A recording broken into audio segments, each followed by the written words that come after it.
सिर्फ सच्चाई and Bharatvarsh true story. विधायक इरफान सोलंकी और उसके 4 साथियों को अग्निकांड मामले में होगी सजा, कोर्ट ने माना दोषी।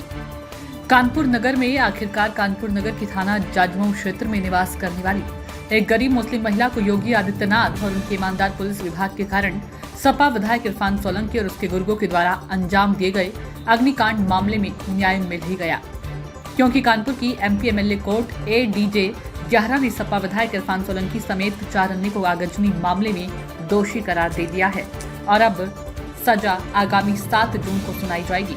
आपको बताते चले कि थाना जाजमऊ क्षेत्र स्थित डिफेंस कॉलोनी के सपा विधायक इरफान सोलंकी के पैतृक मकान के ठीक बगल में कई वर्षों से बेवा नजीर फातिमा का परिवार निवास करता चला रहा है, लेकिन सपा विधायक इरफान सोलंकी और उसका परिवार शुरुआत से ही नजीर फातिमा के परिवार को पसंद नहीं करता था, जिसका एक कारण नजीर फातिमा और उसके परिवार का सिया समुदाय होना भी बताया जाता है। नजीर फातिमा के आरोपों को माने तो सोलंकी परिवार ने कभी भी उन्हें और उनके परिवार को सुकून चैन से 2 वक्त की रोटी तक खाने नहीं दी थी। जब उन्हें केडीए ने प्लॉट आवंटन किया था तो भूमाफिया तारिक लारी को सोलंकी परिवार ने लगाकर केडीए से उनके आवंटन को रद्द कराने का प्रयास शुरू कर दिया था। सोलंकी परिवार नजीर फातिमा से प्लॉट को खरीदना चाहता था, लेकिन वह तैयार नहीं हुई, जिसके बाद सोलंकी परिवार द्वारा उनके और उनके परिवार पर बेइंतहा जुल्म किए गए। नजीर फातिमा की माने तो प्लॉट कब्जा करने के चक्कर में उनके बेटे की जान तक सोलंकी परिवार द्वारा ले ली गई।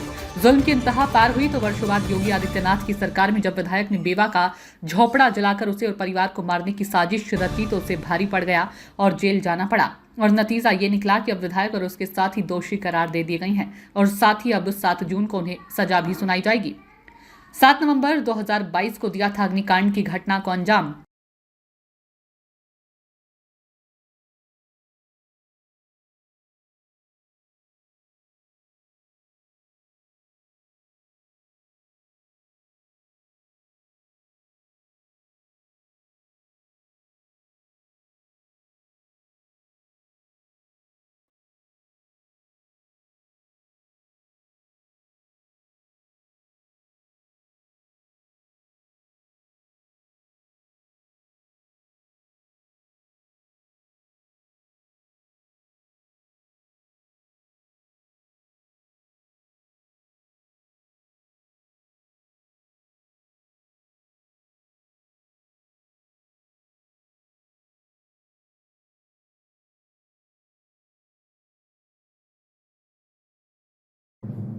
सपा विधायक इरफान सोलंकी और उसके भूमाफिया भाई रिजवान सोलंकी ने अपने गैंग के सदस्यों के साथ मिलकर एक साजिश रची और उसे अंजाम देने के लिए बीते वर्ष 2022 में 7 नवंबर को नजीर फातिमा का झोपड़ा जलाकर उसे और उसके परिवार समेत मार देने का षड्यंत्र रच डाला गया।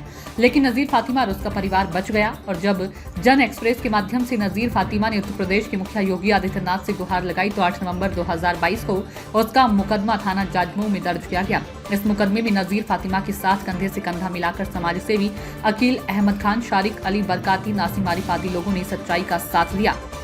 सपा विधायक इरफान सोलंकी एक ऐसा दबंग विधायक था जिसने आईएएस लेकर कई खाकी वर्दी वालों को सरेराह पीटा था। नजीर फातिमा का मुकदमा कायम होने के बाद असली जंग उत्तर प्रदेश की सरकार की कानपुर पुलिस ने शुरू की थी।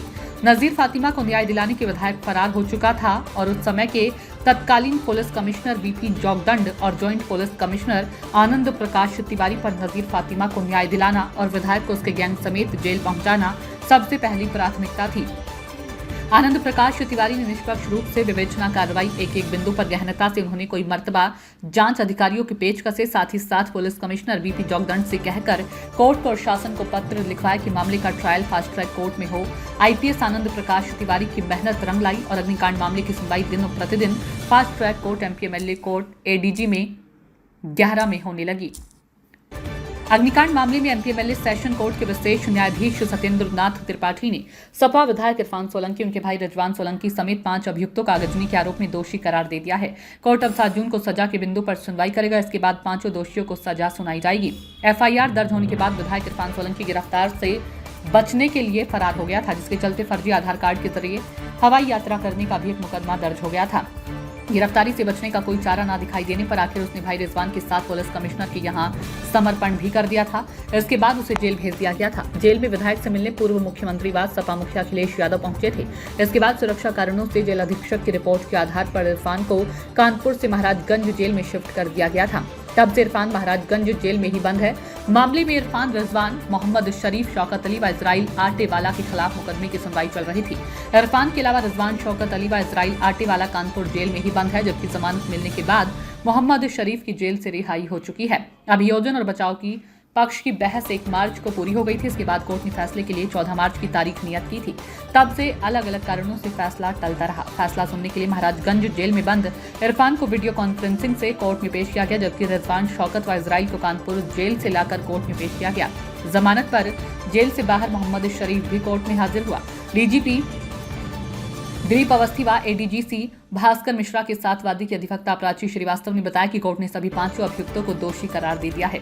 दोषी करार देते ही जमकर काटा गया हंगामा।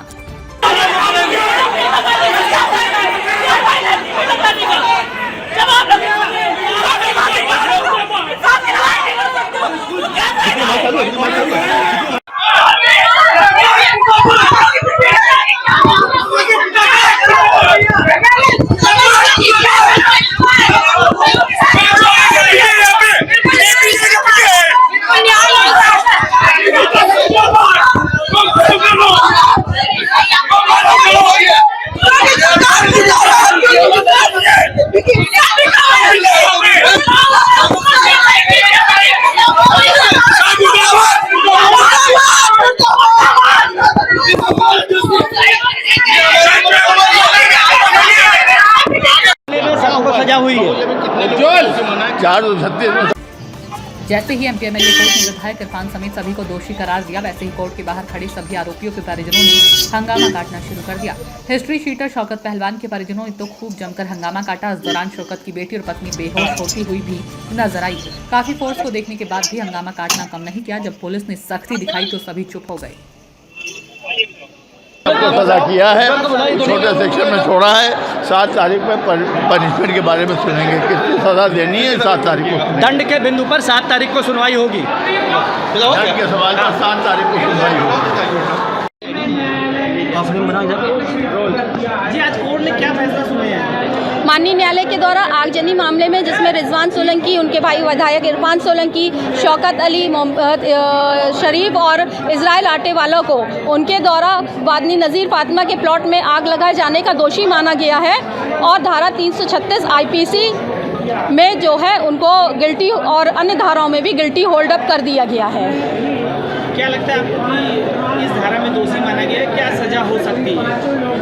जो मुख्य धारा है 436 आईपीसी, उसमें कम से कम 10 साल की सजा और अधिकतम आजीवन कारावास हो सकती है, जिस बिंदु पर सुनवाई के लिए 7 जून की तारीख को माननीय न्यायालय के द्वारा मुकर्रर किया गया है। 7 जून को सजा पर निर्णय होगा? हाँ, 7 जून को कितनी सजा होगी इस संबंध में सुनवाई के लिए माननीय न्यायालय के द्वारा नियत करी गई है तारीख। कुछ आरोपों में बरी भी किया गया है। 386 और 120 भी और 327, इन तीनों आरोपों में माननीय न्यायालय के द्वारा बरी किया गया है और ये कहा गया है कि 327 का आरोप नहीं बनता है, अपितु 323 का आरोप साबित होता है। उसके अलावा 120 भी के आरोप से बरी करते हुए माननीय न्यायालय के द्वारा कहा गया कि जो 120 भी है वो आरोप जो है साजिश रचने का है, परंतु जब सभी अभियुक्तों की उपस्थिति घटनास्थल पे हो गई तो इस वजह से जो है घटनास्थल पे जब सभी अभियुक्तों की उपस्थिति हो गई, इसलिए 120 बी का लोप करते हुए सभी अभियुक्तों को मुख्य धाराओं का आरोपी घोषित किया जाता है।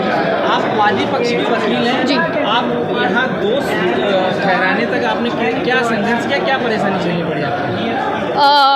जब वादनी मेरे पास पहले दिन आई थी तो उसने मुझसे ये एक बात कही थी कि हम लोग विधायक इरफान सोलंकी के मुकाबले बहुत गरीब हैं, हमारे पास जो है स्थिति ऐसी नहीं कि हम मुकदमा लड़ सकें, इसलिए हमारी कोई मदद नहीं करता, तो क्या आप मेरी मदद करेंगी? उसका पहला यही सवाल। तो मैंने उससे कहा था कि मैं ये नहीं देखती हूँ कि सामने वाला विधायक है या वो है, मैं आपकी पूरी मदद करूँगी। उस दिन से लेके आज तक जब दोषी साबित किया है तब तक उसके इंसाफ की लड़ाई में मैं पूरी तरह से भागीदार रही हूँ। वो अस्वस्थ होने के कारण आज न्यायालय में नहीं आ पाई है, परंतु मुझे पूरी उम्मीद है कि जिस दिन सजा के बिंदु पर सुनवाई होगी वो और उसकी पुत्री दोनों न्यायालय में आएंगी। और ऊपर वाला हमेशा इंसाफ होगा। सजा तय कर दी गई है 7 तारीख को, ये भी आ जाएगा कि 10 साल की सजा होती है, उम्र कैद सजा। बस मैं इतना कहूँगा कि मेरी 35 साल की मेहनत थी, मेरे पापा के ज़माने की, एक बड़ा सवाल खाली पूछूंगा, अखिलेश जी भी कानपुर आए थे चुनाव में, उन्होंने कहीं भी आपका नाम नहीं लिया। मेरे पापा की बहुत बड़ी मेहनत थी इस कानपुर के जनता के लिए, और कानपुर की जनता ने उनको हमेशा हमारे भाई पीछे पीछे बबलू पीछे आ जाओ। ठीक है चलो, 1 मिनट के रोक दो, बस 1 सेकंड के लिए, बस चलो ऊपर आओ, चलो ऊपर आओ।